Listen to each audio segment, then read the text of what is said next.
This is Jerry Mason, the Kickin Lawyer, and I'm inviting everyone to join us every Tuesday at 5 p.m. on the Kickin Lawyer fan page on Facebook for Law Talk Live, where we discuss business, politics, current events, and the law. If you miss the live version, you can watch the playback on YouTube or listen on your favorite podcast platform.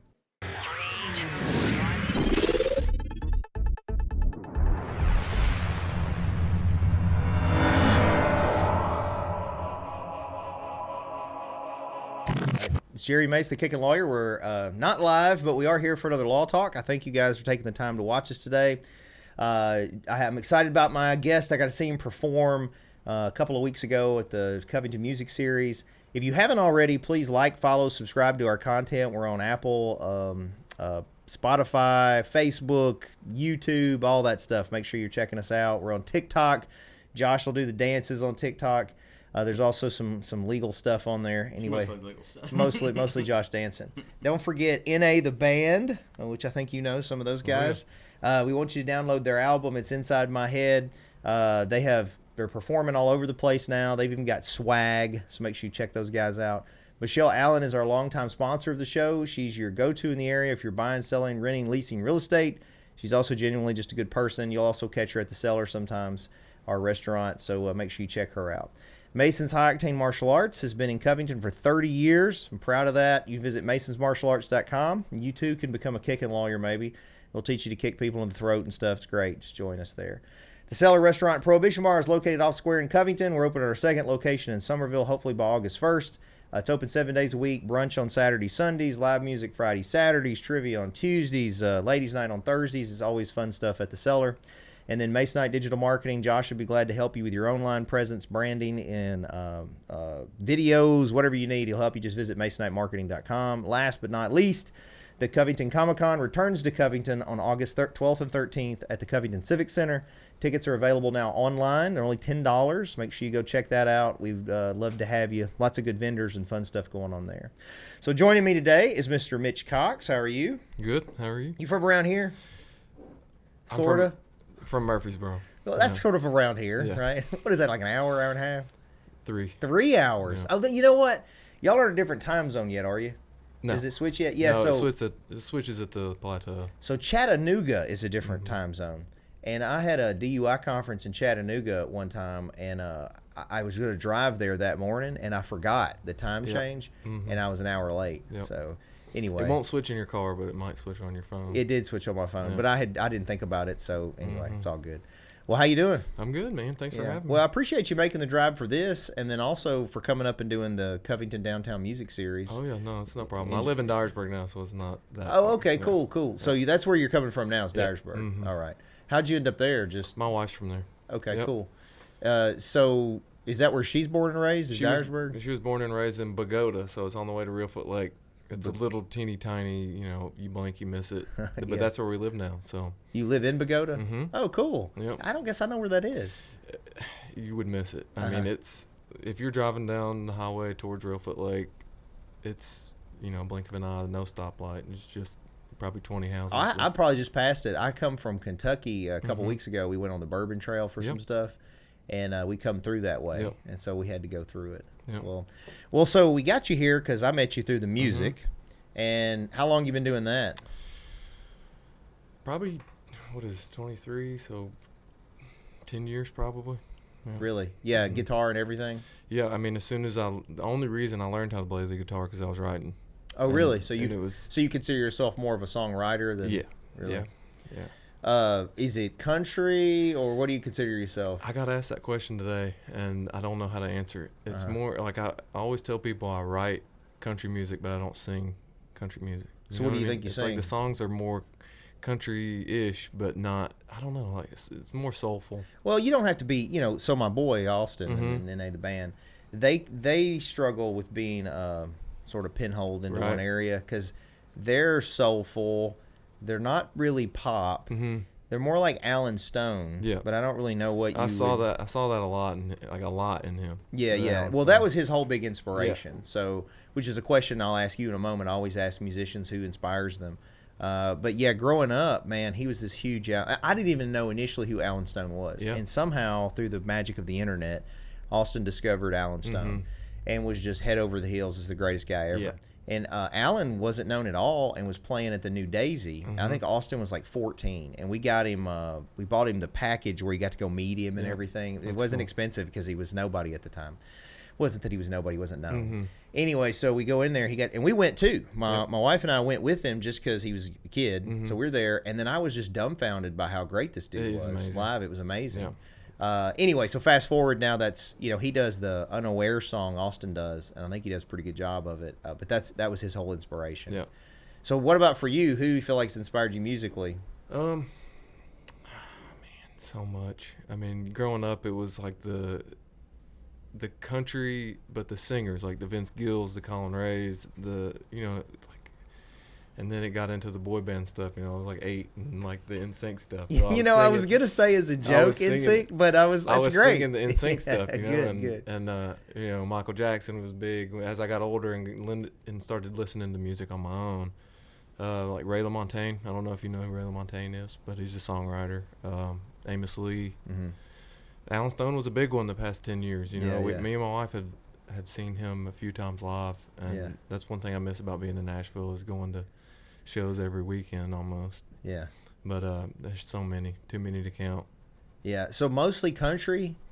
Well, I see you said NSYNC, which is like pop. But... No, that's when I was about this tall. Yeah. Well, hey, I'm not knocking it, man. Yeah. I liked NSYNC. Yeah. So like when I was a kid, and I'm obviously big boy band guy when I was little. Yeah. Well, I'm obviously much older than you, but that means you were probably more secure with yourself than me, because when I was a kid, the big boy band that came out when I was like 8, 9, 10 was New Kids on the Block. Oh yeah. And we all acted like we hated them, even though secretly I liked their songs because we were jealous of them, really.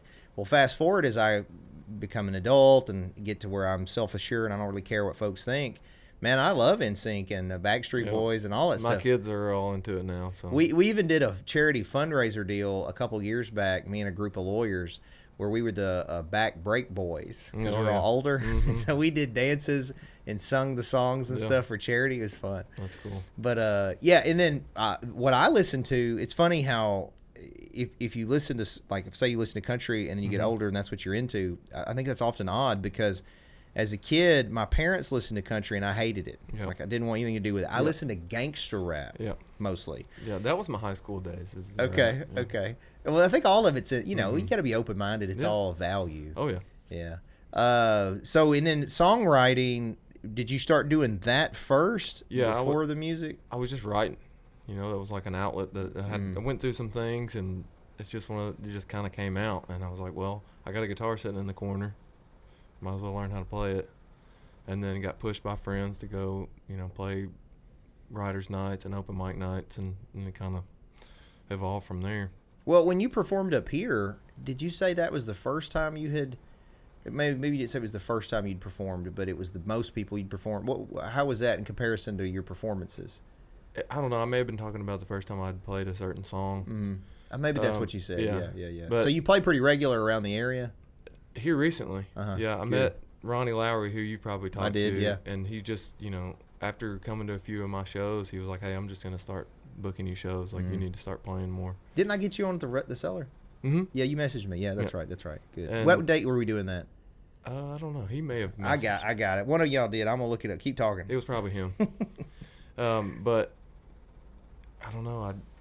Here recently, he's just booked so many shows, and it's nice, but I have a weird relationship with playing shows. I'll do 4 in a row, and then I'll take a 4-month break.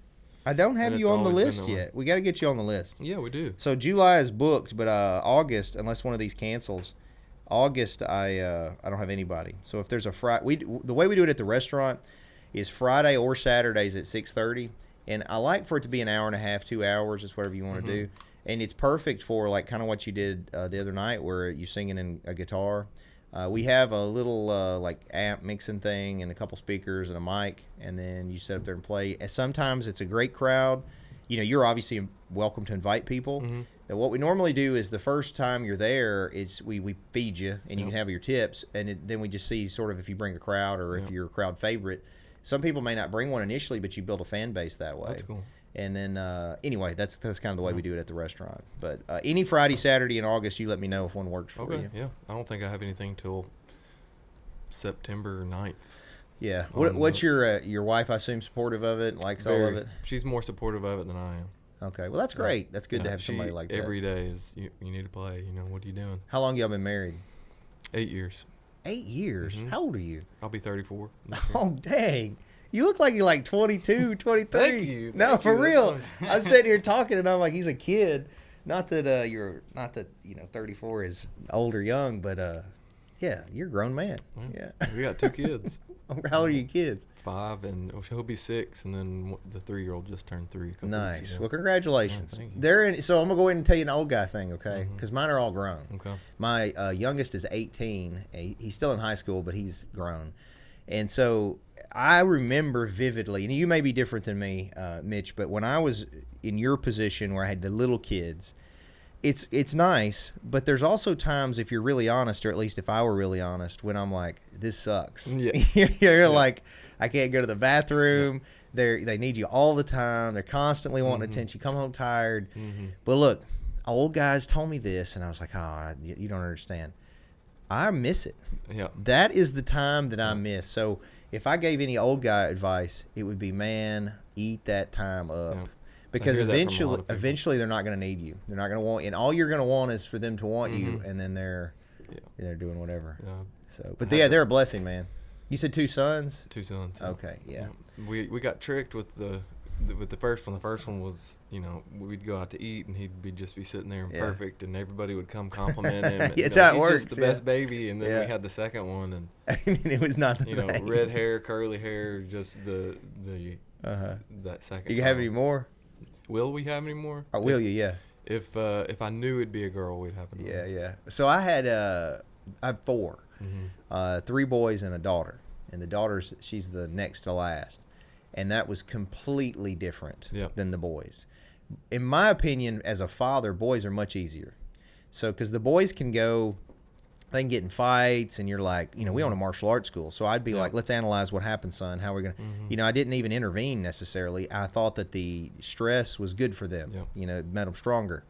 But I protected that little girl from anything. I didn't want her to have any type of conflict or anything. Different type of relationship. Oh, yeah. No, it's night and day. It's not that you love them more. It's just different because she is a princess to me. Now, she's 20. She'll be 22 Wednesday. This coming Wednesday, she'll be 22. And she's still my princess, But yeah, it's different. Boys, I think for a man is easier. At least for me, it was. Daughters, they're great. They're definitely a blessing to have a daughter. It's a different kind of relationship if you get a daughter, but it's harder, I think. Yeah, because you worry about them. It's worth it, though. Well, I commend you, though, man. My wife might have the baby fever. We've got some nieces coming up, so. Yeah. Well, before you leave, remind me, I got some Kickin lawyer stuff that you kids can play with over there. Cool. Yeah. So, I mentioned it earlier, I could ask you, but, it's up to you if you want to. Would you like to play a song or two? Yeah, I can. Okay. Yeah. Are you recording anything, or have you recorded anything? In August, we're recording about a 5-song album. Sweet. Are you doing the place that Ronnie has got people set up with? Yeah. Yeah, I've heard good things about it. Ronnie's completely taken over. I mean, they don't make people like Ronnie. I don't know why he does all this for me, but he's just the man that sets it all up. Well, some people have a passion for things and genuinely just want to help folks, Yeah, and I liked him. He was a wealth of knowledge even for me. Yeah. Because I can't remember if I told you or you heard me running my mouth about it, but I'm planning to open probably this fall a book and record store on the square that's going to have a recording studio in it. That's cool. It'll be a full-size studio, and it's for a similar reason than Ronnie. It's not really to generate revenue for me. It's just I've found so many musically talented people in the area that don't have a place or the know-how to do that end of it. And I can't do what you do. I wasn't born with, some things like you're like, oh, you can learn to do it. Look, man, I could train all day and nobody's going to listen to me sing. They'll leave if I start singing. Now the guitar I have picked up, having Austin teach me, but I don't even naturally pick that up. It's just I'm not naturally musically inclined. Work hard at it. So I have a lot of respect for people like you and musicians that do it, and I know my skill is really in marketing and business. So if I can help marry that with you guys, I think it ends up being a good thing. And I think Ronnie is kind of doing that already. Yeah. I mean, don't respect me too much. I learned on YouTube, and just it's even better, man. That route, it's even better. I respect it. Yeah. Well, anyway, what you got? It's gonna be loud. That's fine. It'll all right. You're gonna. The more you strum, the more heat there's gonna be in here. Yeah, I know it. For the viewers, when you're watching, this is pre-recorded, but the day that it's like 127 degrees outside, and the air is not working, and we are sweating in here. I can't even breathe. Yeah. I'm gonna drop these for a second. This will be a song that'll be on the album. It's a song I wrote called "Pretty Bird." Okay. My mom used to sing a lullaby to me when I was a kid, and this is just a song that came out of kind of that whole thing.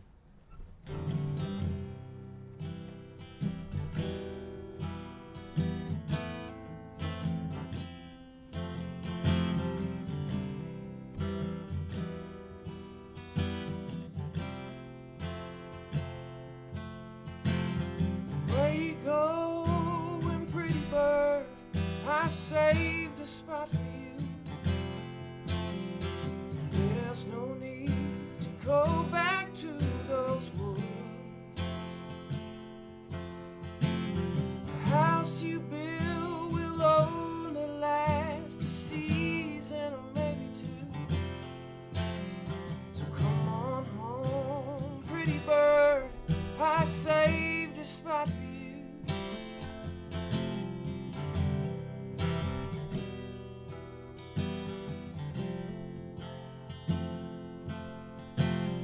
Go out to the trees today. Last night I prayed that you would stay. Stay with me till summer ends. You can fly away. Well, I don't mean to make your mind. You still got a little time. Time to count your blessings. Minutes flying by. So where you going, pretty bird? I saved a spot for you. There's no need to go back to those woods. The house you built will only last a season or maybe two. So come on home, pretty bird. I saved a spot for you.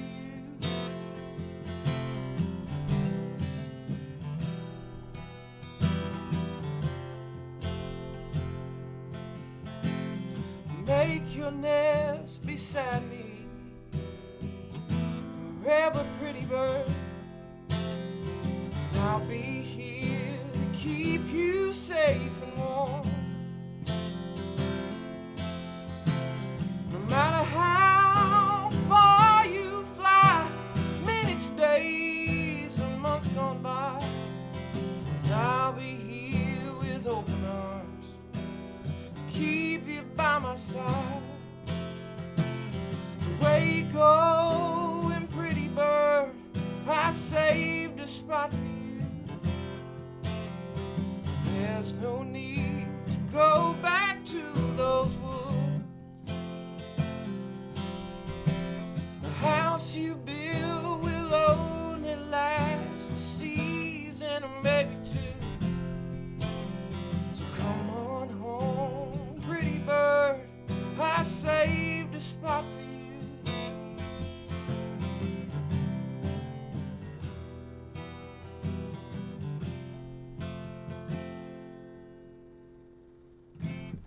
Nice.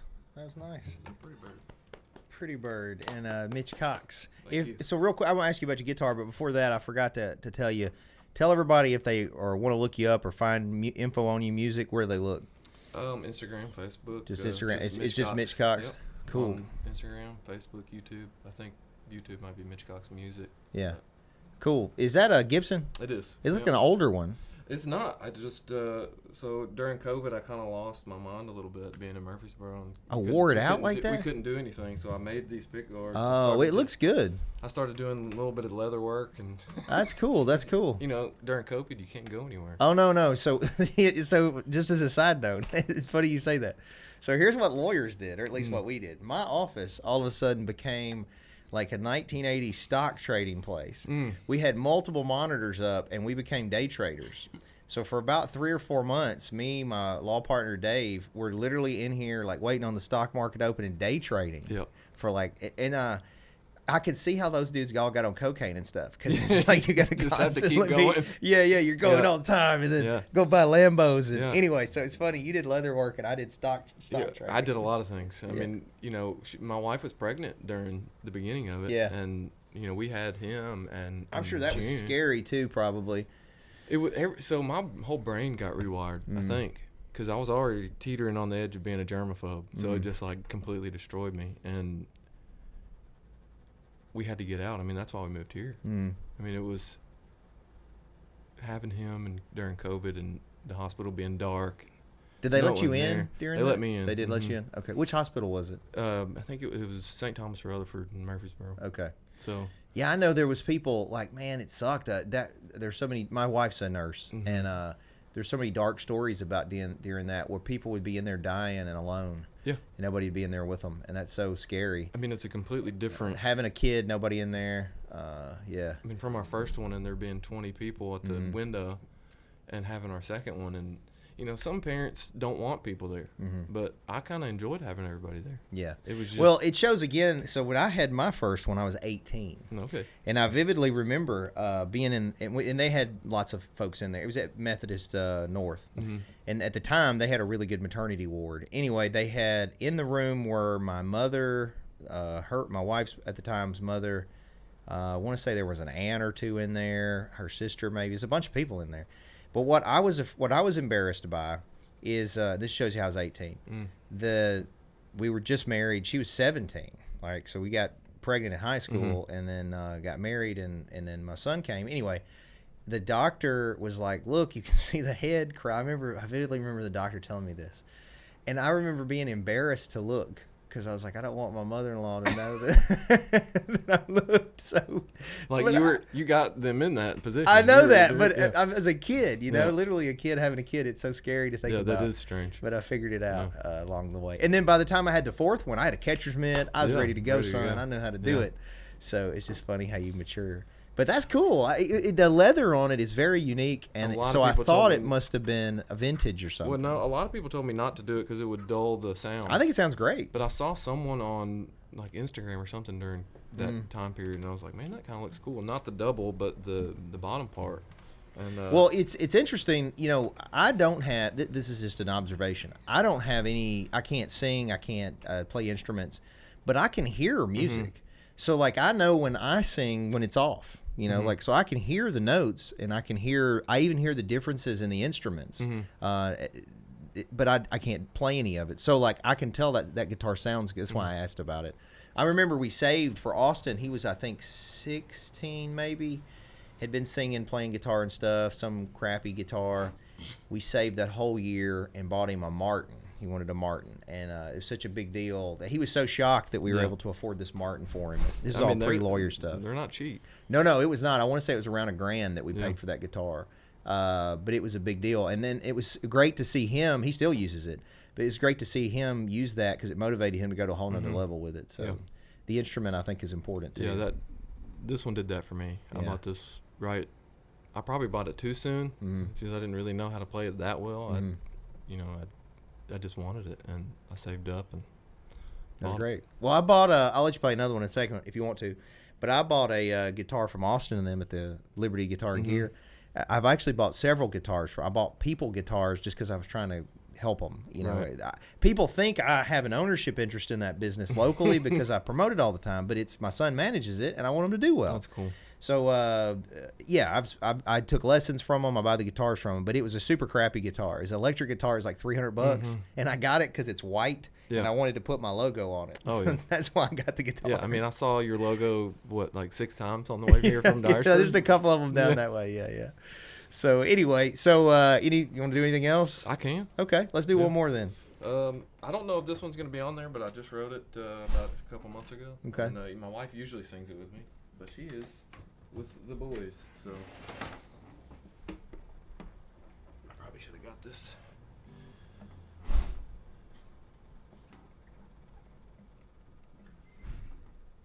This one doesn't even have a title, so. Oh, okay. Well, maybe you can. I'll help you come up with it then.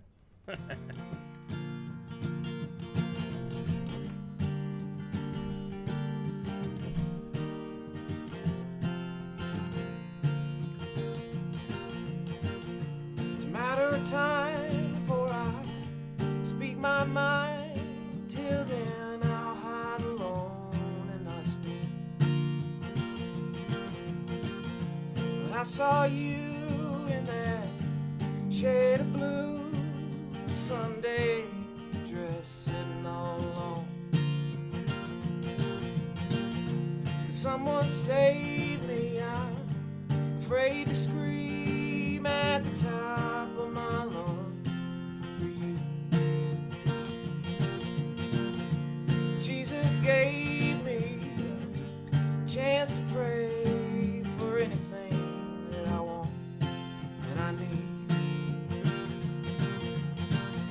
I understand that I'm not your type of man. They're usually big and strong, not like me. So much to offer you, more than you know, but I can't tell my hands from my feet. Someone save me, I'm afraid to scream at the top of my lungs for you. Jesus gave me a chance to pray for anything that I want and I need. If I could offer you my hand before you go,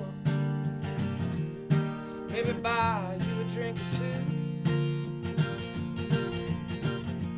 Might be scared to death, but there's one thing I will regret. It's if I don't get my chance, it's you. Someone save me, I'm afraid to scream at the top of my lungs for you. Jesus gave me a chance to pray for anything that I want and I need.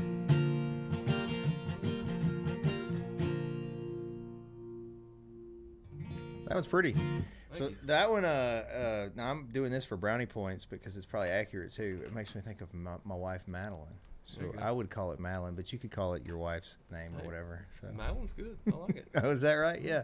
There's not many songs about Madeline. There's like a Madeline song, rock song from like the 70s, I think. But it's a really pretty name, and it got pretty common around your age actually. Was where they started anyway. Yeah. So A lot of Maddies. yeah, Maddie to Madeline. That is my evil law partner Brian Huffman, who usually only shows up to start How's chaos it going? and confusion. Madeline by Winger or Warren? Yeah, I think it was Winger. I think it's either, you're right, it's either Winger or Warren. I think it's Winger though. Now we'll have to get Josh to actually Google for once and do his job. Josh is my Jamie from Joe Rogan. Oh yeah. Is it no, that's a cartoon show. No, it is Madeline, I think though, not Madeline. There it is right there. The official video. Who's the artist? INJI? No. That's a new song. Never mind. It doesn't matter. It's irrelevant. Oh well. So I just put two and two together though. You played. I was confusing you with another person with a mustache that did the thing. You played at the restaurant. The whole group was there, and I Yeah. remember now you Yeah, being yeah, there and doing that. For some reason, when you were playing that, it made me. I guess maybe it sounded. Yeah, the that sound was the a same. hectic night.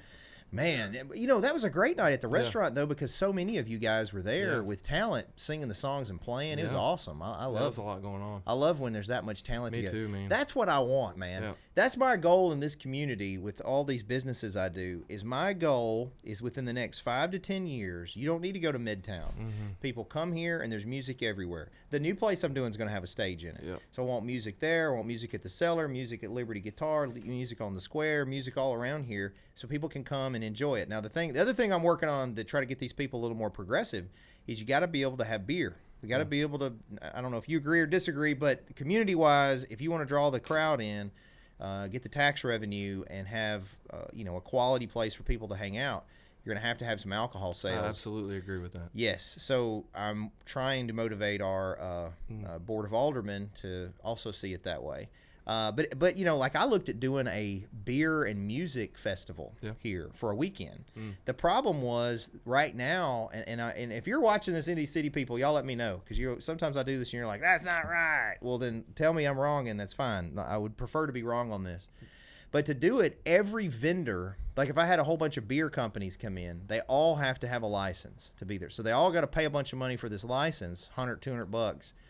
On top of, you know, maybe they'll make money, maybe they won't, but they're also paying for the vendor booth to be there, because you have to have money to fund the expenses to put the event on. If I'm going to pay musicians or whatever I'm going to do, stage, equipment, crew, all this stuff, is, you know, all the logistics that goes into a big event like that. And, you know, you're really going to draw a lot more people if you have beer and music fest with multiple venues set up. The Ruffin Theater, I was on the board over there. They're on top of it. They're open to it's a full-size theater. You could be in there. You could have it open up here. Anyway, one of my goals is to do that. I like the Ruffin. I played the Ruffin with Terry Bell when they were doing the Save the Ruffin. Yeah, I was us. I'm the one that organized that. I remember that. Yeah. I forgot about that. Yeah, Terry's great too. Man. He's another one that, like you, is a very good songwriter. Good as gold. Yeah. And that Terry, Travis, and our other friend Matt Willis really saved my whole, like, because when I moved to Dyersburg, I was kind of over because I did the whole Nashville thing. I did the Murfreesboro stuff. Yeah. And then not burnout, but just a big break. Sure. You know? And I went to a cookout or something, and Travis was there and was like, hey, I know you play music. You want to play tonight? I was like, no. I'm retired. Yeah. Yeah. And he was like, no, you're going to play. And then after that, you know, I met Terry. I met a bunch of people. Ronnie. So there's a whole community in West Tennessee that if you would have told me before I moved here, I wouldn't have believed you, you know? There's just people that love music and love to hear your songs. And it's refreshing. Terry and Travis, and probably more so Terry, because I got to know him better. His wife worked here for a long time. But Terry is such a good dude, like good person. Very, very talented musician, but I think his biggest strength is probably songwriting. And we had him on a year or so ago, and he played that Cure Becomes the Curse song. And I literally played it on. Josh will make TikToks and YouTube shorts and all that stuff out of this, and I would pull it up and play it because I didn't have any other way to listen to it. And that's actually what gave me the idea to do the recording studio, because I was like, here you got a guy more talented than 90% of the population, no outlet, not monetizing it at all, acts like he's not interested in it. You know, so you need a guy. It could be Ronnie. You need somebody that's pushing the engine so that you benefit from it. Because I mean, sure, you love it right now, but it'd be even better if we were paying our, you know, feeding our family off of it, you know? He's supposed to be recording some music soon. That's what he told me last time I talked to him, which is good. He needs to. Yeah, he's very talented. Man. So if you had a preference, would it be songwriting or song performing? Writing, for sure. Writing, really? Yeah, I mean, that's what I said earlier. I just have a weird relationship with playing shows. You know, it's like you get a big high while you're playing, and maybe it's because I close my eyes and I'm in my own house when I'm playing. But really, there's people there. When I'm done, you're right back down to the bottom. I don't know what that is, but it's always been my thing.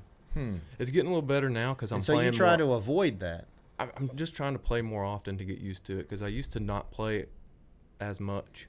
I'd play one show every 6 months, and I'm just hard on myself. I think it's more that I'm just hard on myself. So it's not so much it was a positive where, it's maybe the anxiety and stress of doing it. For sure, the anxiety and stress. Well, that's probably stage fright. Yeah. Maybe. Yeah. Well, a form of it, maybe, if you're getting anxiety before. But, you know, I think everybody gets that. Yeah. I fought professionally. I was a pro kickboxer and MMA fighter. And you want to talk about getting stressed. Yeah. And every one of them, anybody who says this didn't happen to them that's a fighter is either a sociopath or lying. I literally was like one of the best. There was a time I was #1 in the world in Taekwondo for like 5 years in a row. Really? Like I was on the U.S. Taekwondo team, been to North Korea, China, back in the day, man, you couldn't touch me. I legit was. I wouldn't want to. That was true statement, right? But I would still get butterflies when I was going in to face whoever it was, and then often I would win quickly. I was very skilled against them, and I'm sure they had butterflies too. My point is, you can be super, super experienced and skilled, and you're still gonna. But you're right. I think the more you're exposed to it, the more you get acclimated to that stress level, and The only problem that it creates, this has happened with me and everything I do, is that then you seek it out more than maybe you should. Yep. That hit of dopamine. That's why I have so many businesses, and people are like, you work all the time. How do you do that? Well, I enjoy all that I do, but I'm now seeing how it causes ripple effects with relationships and stuff, because I'm not devoting energy to those. Yep. You know what I mean? So you just gotta balance it. Yeah. But I think you're doing what you need to do. As much as you train for something like that, it's probably you spend so much energy and time, and like it's kind of the same as, you know, you're creating yourself when you're training. You know, you're creating that, and then you got to go perform what you've been creating for. You know, how long do you train for a Taekwondo match? I would, back when I was at my peak, I would. It depends on if I was working or back even when I was in school, because I competed internationally in high school. I would say it was in school, so like 16, 17. I'd go to school. Before I went to school, I had like this push-up, sit-up, body weight thing I did in the morning. I'd get out of school. I'd run like 3 or 4 miles. I'd go either teach or take class for about 5 hours in the afternoon. I usually had at least an hour of sparring in there, and then the end of the night, I would do a weightlifting and stretching routine 7 days a week. Oh, boy. There wasn't a break, because I was singularly focused on winning world champion and being the best in the world, period. And I think the problem is, that's great, and like I accomplished some stuff doing that, but I didn't go to parties. I didn't date. I didn't do any normal stuff that a lot of teenagers got to do, because I was singularly focused. Now, there's good out of it, too. I didn't drink. I didn't do drugs, none of that kind of stuff, because I wasn't going to do anything that would risk my physical performance. So, but it was singularly focused. So one of the reasons I asked you in the beginning about your wife, how your wife feels about it, is as an adult, when we're especially in a relationship, that's a thing I struggle with, is balancing the time commitment to be the best at something with real life. And then, and this is just me talking through my own therapy here with you, Mitch, but the question is, I guess, what's important to you? If the goal, what's going to last forever? Okay, great, you hit this pinnacle, you're the greatest at whatever, music or martial arts or sports or whatever, and then you're alone. You know what I mean? Or so if you can balance that stuff and still get there, man, that's awesome. Yeah, no, she's extremely supportive. Yeah. She always has been. I mean, that's, you know, that's why I married her, because she's...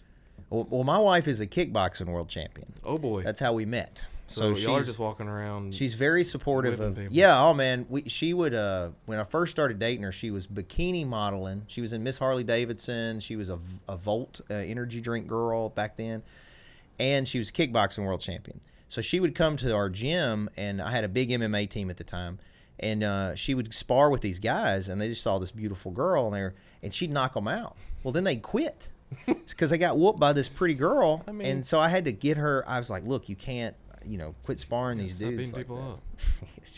Yeah, that's the thing. If there's a domestic at my house, it ain't gonna be, it ain't. It's gonna be one sided. It's gonna be whooping me, is what it is. No, I mean, that's what you were talking about, is the time. When you asked me about how this whole conversation started, when I'm creating the song, right? That's what I enjoy the most. And it's kind of, would you ask? Say the art form was painting landscapes. I wouldn't. Painting the landscape is the best part of it, but you wouldn't go paint it in front of a whole crowd of people. It's maybe I picked the wrong thing to do. Well, maybe not though. If you enjoy it, creating it this way, and you're fine with, you don't have to perform. It's like I always struggled with people in martial arts that train just to do martial arts, and they didn't have an interest in competition. Yeah. When I was younger, I was like, why do it? Well, there are reasons to do it. So, it's just whatever your goals are. It's getting a lot better. I mean, I 100% believe it's because I just would take so much time off of playing. I'd play one, a bunch of people would come, and then I wouldn't post anything for a year. I wouldn't play a show for however long. But now, Ronnie's kind of kicked me in the butt, and he was like, hey, man, you're going to play, and I'm going to book your shows, and we're going to do it. Good. And it's been great. Well, that's good. Love it. Yeah. Yeah. Well, I think that's how you improve. And, another thing, I think sometimes in music, martial arts, anything, you can hit a plateau. And the only way to get to that next level of skill is to push through that uncomfortable thing performing or whatever it is. So I think it'll probably take you to another level doing it that way. I can already feel that it kind of is. I'm happy to do it now. Yeah. Well, when you were singing, it's a little, maybe a little country in there, but it's kind of folksy. Yeah. The way you're. It reminds me of some of the older country songs that were more of a story. Yeah. That was the 90s, the early 90s stuff that I was probably listening to as a kid. Yeah. It's good. Yeah. Well, tell everybody one more time where they can find you, listen to you, all that stuff. So Facebook, Instagram, YouTube, Mitch Cox on all of them. I think there's a TikTok. My wife made me a TikTok. I might even follow you on TikTok. There's probably one on there. There's a few videos on there. Nice. And recording in August, and we'll have some songs out. Sweet. Well, congratulations. Thank you. Thanks for having me. Talking about TikTok, Josh runs all my stuff. Yeah. My social media. And so he has access to my TikTok. Well, my TikTok is, they feed you what you look at. Mine is unique from what it has. And so Josh will fuss because he'll open my TikTok up and he'll be like, dang. Because it shows him videos from my algorithm. Anyway, I don't think you might not have popped up on mine. Yeah. You can't scroll too much on there. It gets wild. Yeah. Well, Mitch, thanks for coming out. I wish you and your family the best. Thank you. And I don't have a ton of reach yet in Dyersburg, but if there's anything I can do around here for you guys, you just let me know. Yeah, in Tipton County, I got good roots, and so I can help you get wherever you need to get. I love it. Yeah, cool. Well, thank you. Absolutely. And thank all you guys for watching. Don't forget, if you haven't already, please follow us on all our social media and podcast platforms. We don't make money doing this, so if you enjoy it at all, that's how you can help us. Just give us a subscribe, like, or follow. We're on all the social media stuff, TikTok, etc. Just check us out. And please also download Inside My Head. It is free. You can download that album for free that I produced and will never make money back on, and that's fine. You just go to Apple, iTunes, Spotify, etc. Michelle Allen's our longtime sponsor of the show. She's our local Cry-Like realtor. She'll be glad to help you with anything you have in the area. Just holler at her. She's, I always say, a genuinely good person. That's why I promote her all the time. And then we have Mason's High Octane Martial Arts. Been open since 1993. Been creating champions in MMA, Taekwondo, etc. For years. Just visit masonsmartialarts.com. The Cellar Restaurant Prohibition Bar is located in Covington. We like to pride ourselves on quality steaks and bourbon. So come check us out. Got a really nice patio for brunch on the weekends if it's not 137 degrees.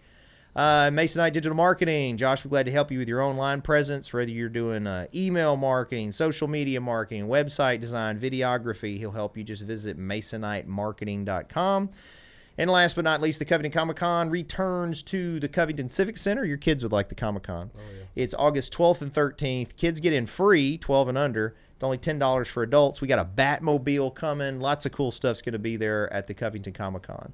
And until next time, I hope you guys have a good rest of your week. I hope you'll join us, remember, every Tuesday for a law talk. And until then, keep kicking.